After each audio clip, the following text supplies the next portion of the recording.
ভাই এই যে 2025 যে কি শীত পড়েছে রে ভাই, সহ্য করার মতো না ভাই। ঠিক মতো গোসলও করতে পারতেছি না, খালি দুপুর সময় আগুন দ্বারা বসে থাকতে হবে ভাই। এ কি করা যায় কদিন একটু? ভাই এই শীতকাল না গেলে তোর 25 সাল যাচ্ছে না। হয় রে ভাই। শীত যাবে কি রে? কেন ভাই? মনে করে এই বাড়িতে হ্যাঁ। কই দিছে কাজে যাওয়ার কথা, আমি কাজ করতে আইছি, মনে করে এখানে বসে থেকে কোনো মতে হাত পা ধুয়ে বাড়ি চলে যাবে পানি। কবে হ্যাঁ। কাজ করে আইছি, মূলি তো কিছু করতে পারিনি। এ ভাই এর তো কিছুটা করতে হবে ভাই। কি করবো আমি একা? যাই দেখ ওই দেখ মিলান কুড়ি আছে না, হয় ভাই। দেখ 25 সাল টাঙ্গাই নিয়ে বসে রয়েছে, এ ভাই, যাবে না। এ ভাই হয় সত্যি হতে তো ওই যে আগুন পোয়াচ্ছে আর তো এই রোদ্দিনের মধ্যে হয়, হয়, ইয়ে হয়। দিছে 10 দিন ওদের যাই। চলো। চলো দিন দেখি কি আর দেয় ওরে। এ ভাই এই না সে মিলান ঘুরেও ভাই। এই হয় এই সেই মিলন। এ তো শীতে না কাঁপতে বর রোদ্রি দেখো আগুন পোয়াচ্ছে সাইডে। এই মিলন তোর কি শরীর ভালো হয়ে গেছে না? শীতকাল পড়লে কি মোটা হয়ে যাস না তুই?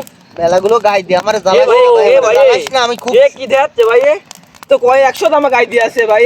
আমি কি গাই দিলাম আর না দিলাম তোকে তো আগে তোরা আমার জ্বালাস না। তোমার কে